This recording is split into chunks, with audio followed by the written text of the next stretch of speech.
Hello दोस्तों, आज हम लोग यहाँ पे डिस्कस करने वाले हैं दो शेयर के बारे में। आप इस वीडियो को जरूर से अंत तक देखना। तो पहले लोग यहाँ पे डिस्कस करेंगे एक ऐसे शेयर के बारे में जहाँ पर अभी आपको ऑल टाइम हाई से यदि आप एक बार देखोगे, जो मैं आपके साथ शेयर भी करूँगा, 25% से ज़्यादा यहाँ पे क्रैश हो चुका है। और यहाँ पर क्या अभी भी यहाँ पर बाई करने का मौका है या फिर यहाँ पे अभी और थोड़ा गिरावट हो सकता है, उसके बारे में हम लोग यहाँ पे डिस्कस करेंगे। कौन सी कंपनी है, तो इस कंपनी का नाम है एंजल वन। यदि आप देखोगे तो यहाँ पर आपको पिछले मार्केट में भी 1% से ज़्यादा का फॉल देखने को मिला। यदि आप चार्ट देखोगे तो 5 दिन के अंदर में स्टॉक आपको 4.5% से ज़्यादा का गिरते हुए दिखाई दे रहा है। एक मंथ में देखोगे तो यहाँ पे 7.84%, यदि देखो 6 मंथ में तो 15.5% तक यहाँ पे गिरते हुए दिखाई दे रहा है। और यदि देखोगे एक साल का, मतलब इस साल से, ठीक है, 1 जनवरी से, तो फिलहाल 27% तक यहाँ पे शेयर क्रैश होते हुए दिखाई दे चुका है। अब यहाँ पर इसका क्या वजह, देखो जब भी कोई स्टॉक में आपको लगातार जब गेन देखने को मिलेगा तो फिर यहाँ पे करेक्शन भी होते हुए दिखाई देगा। इस बात को सही से समझो, और कंपनी में दम है, इस बात को भी आप लोग समझना। तो ये क्रैश नहीं हुआ, ये एक तरह का हो गया डिस्काउंट। जो लोग यहाँ पे लॉन्ग टर्म के लिए देख रहे हैं ना, तो यहाँ पर एक अच्छा मौका फिर से यहाँ पे आते हुए दिखाई दे चुका है। अब बात करें जो इस बार का यहाँ पे Q4 का जो आया नंबर, भाई उसमें कुछ भी खराबी मुझे दिखाई नहीं दिया है। जो सेल्स है वो यहाँ पे 826 करोड़ से बढ़ करके हुआ है 1357 करोड़, ठीक है। साथ देखोगे प्रॉफिट भी, तो प्रॉफिट भी यहाँ पर आपको जो नेट प्रॉफिट है 267 करोड़ से बढ़ करके 340 करोड़ ही देखने को मिल रहा है। तो भाई ये कोई नंबर खराब नहीं है। और खास बात क्या जानते हो, इस कंपनी के बिजनेस को समझो, ठीक है। फिलहाल आप लोग ये जानते हो कि भाई जो टाइम में, मतलब कि कुछ टाइम बाद अपने मार्केट में लोग आते हुए दिखाई देंगे। और यहाँ पर सबसे ज़्यादा ग्रोथ किस में होगा, तो भाई ब्रोकिंग बिजनेस में भी। तो इसलिए इस कंपनी को बिल्कुल भी आपको जो नेगलेक्ट नहीं करना है मेरे हिसाब से। यदि आपके पास शेयर है, तो यदि आपके पास कुछ यहाँ पे फंड्स है, तो आपको हर गिरावट में कुछ ना कुछ यहाँ पे एवरेज करना चाहिए, जहाँ तक ऐसा मुझे यहाँ पे लगता है। बाकी यहाँ पे अभी ट्रेडिंग पर्पज़ के लिए क्या करना है उसके बारे में हम लोग यहाँ पे इसका एक बार टेक्निकल देख लेते हैं। तो देखो जो टेक्निकल है ना, वो कहीं ना कहीं मुझे यहाँ पर आपको एक चीज़ जो है सिखा रहा है, ठीक है। वो यहाँ पे क्या है कि आपको ये कहीं ना कहीं एक अच्छा सपोर्ट के तौर पे हम लोग मान सकते हैं। लेकिन बाई कब करें, तो बाई करेंगे हम लोग आपको फिर से जब 2780 का जब लेवल जब क्रॉस करेगा। तो इस बात को सही से आप समझो, ठीक है। अभी आपको ट्रेडिंग पर्पज़ के लिए बाई नहीं करना है, थोड़ा सा वेट कर लेना। 2780 के बाद जब बाई करते हो ना, तो यहाँ से मूवमेंट आपको फिर से 3000 तक जाते हुए दिखाई दे सकता है। लेकिन अभी ऐसा हो सकता है कि ये फिर से आपको ये अपने सपोर्ट के नीचे आते हुए दिखाई दे जाए। तो इसलिए यदि आपको बाई करना है तो इस लेवल के ऊपर ही आप इसके बारे में सोचना। बाकी आगे आपकी मर्जी है, खुद से एक बार सोच समझकर कोई भी फैसला यहाँ पे लेना। अब हम लोग यहाँ पे डिस्कस करेंगे आपको नेक्स्ट शेयर के बारे में, जिसका नाम है केपी टेक्नोलॉजीज। यहाँ पर आपको पिछले मार्केट में 2.5% तक गेन देखने को मिल रहा है। अभी इस स्टॉक में एक अच्छा गेन देखने को मिल रहा है। इसका क्या वजह है, तो इसका वजह यहाँ पे है इसका खुद का Q4 का नंबर जो शानदार आते हुए दिखाई दिया है। 1017 करोड़ से बढ़ करके 1318 करोड़।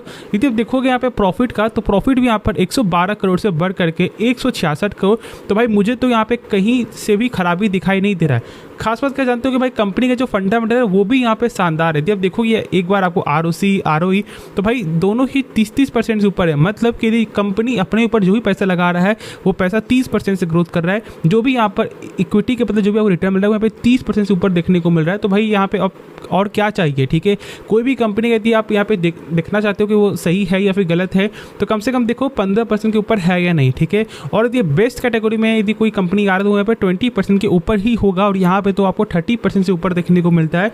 डेप्ट देखोगे तो डेप्ट कुछ खास यहाँ पे है नहीं, आपको 0.15 का है। और देखोगे यहाँ पे इंटरेस्ट कवरेज जैसे जो है 15.5 टाइम्स का है। मतलब यदि कंपनी के पास यहाँ पे 100 रुपये कर्ज भी है मान लो, तो यहाँ पे कंपनी दम रखता है इस प्रॉफिट को, मतलब इस कर्ज को जब मन तब चुका सके। क्योंकि यहाँ पे 15.5 टाइम मतलब 1550 रुपये कंपनी के पास से पैसा है जो यहाँ पर 1 साल के अंदर जो इसे चुका सकता है। तो इस तरह का यहाँ पे कुछ इंटरेस्ट कवरेज रेशियो देखने को मिलता है। तो भाई डेप्ट को लेकर के चिंता भूल जाओ। ज़रूर से आप लोगों को देखना है कि ये जो रेशियो जो है यहाँ पे इंटरेस्ट कवरेज रेशियो, ये कम से कम 5 से 6 टाइम से ऊपर यहाँ पे होना चाहिए, तो यहाँ पर बेस्ट होता है।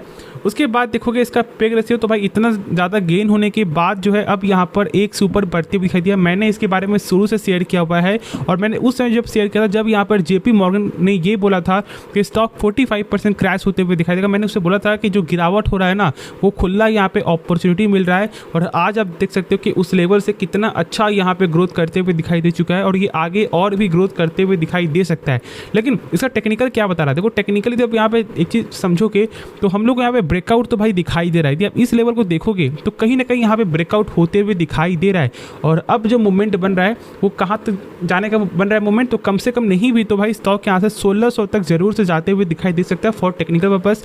बाकी एक बार खुद से स्टडी कर लेना, उसके बाद ही कोई फैसला लेना, ठीक है। बाकी आप जानते हो कि भाई ट्रेडिंग पर्पस में कोई भी 100% यहाँ पे सही नहीं होता है, तो खुद से एक बार रिस्क को मैनेज करने के बाद और खुद से एक बार स्टडी करने के बाद ही कोई भी फैसला लेना। बाकी जब इस कुछ कंपनी का देखोगे बेसिक चीज़ भी जो पैटर्न है, तो यहाँ पर क्या देखने को मिलेगा कि भाई आपको FIS जो है वो यहाँ पे 16% से स्टेक को गेन करके 24% तक यहाँ पे स्टेक को होल्ड की हुई है।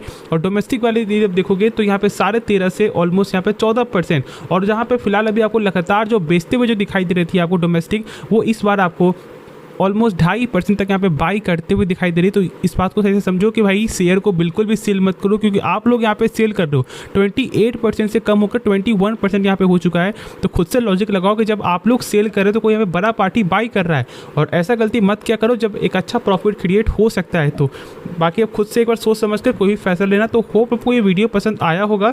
आप इस वीडियो को जरूर से लाइक कर सकते हो, दोस्तों में शेयर कर सकते हो, इस चैनल को सब्सक्राइब करना बिल्कुल भी मत भूलना, और शेयर जरूर से करते हैं जिनके पास ये दोनों शेयर है। तो मिलते हैं नेक्स्ट वीडियो में, तो तब तक के लिए धन्यवाद।